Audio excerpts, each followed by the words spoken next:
Hi guys, welcome back to my channel, Just a Pinch with me, Nandi. So this episode is all about cooking with wine. I know cooking with wine might seem a bit intimidating and fancy, but it's not at all. It's something that you can totally handle, and that's why I'm doing this video, to take the pressure off cooking with wines or alcohol in general. But before I begin, don't forget to like, share, subscribe, and comment down below.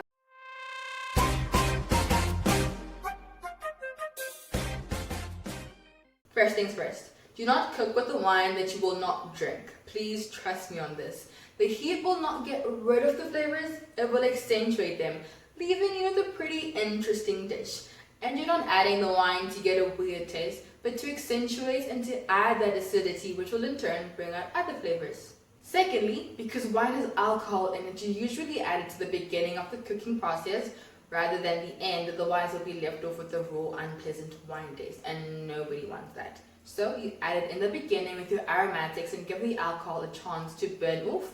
But if you are at the end of your cooking process and you forgot, take a separate pan, put your wine in there, let that reduce and burn the alcohol off, and put that into your dish, so that you're not left with that unpleasant taste, but the fruitiness or pleasant acidity that you wanted initially. All in all, I'd say go for a dry white wine with a high acidity, like a Sauvignon Blanc or a Pinot Grigio or Pinot Blanc, or even a dry sparkling wine, because this has the brighter citrus and green apple notes instead of a fuller bodied white wine with strong oaky flavors, which will turn bitter once you reduce them, and you don't want that. Like a Chardonnay. Red wines are fantastic for more than just drinking. You can add it to a slow cooking stew or tomato sauce, or when you're making a pan sauce for your seared duck, lamb, chicken, or beef, or even a dessert. But just like with white wines, using a young wine with a bright fruit note really works best.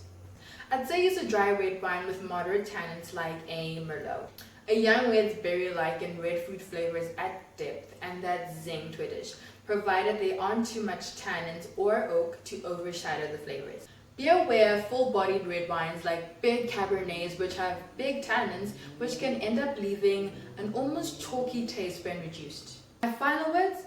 Don't buy cooking wine. It goes back to my first point of not cooking with a wine that you wouldn't drink, and with this one, you wouldn't drink it at all. It's just got so much unnecessary salt, it tastes terrible, and it's got so many additives which might affect the way that your dish will taste in the end.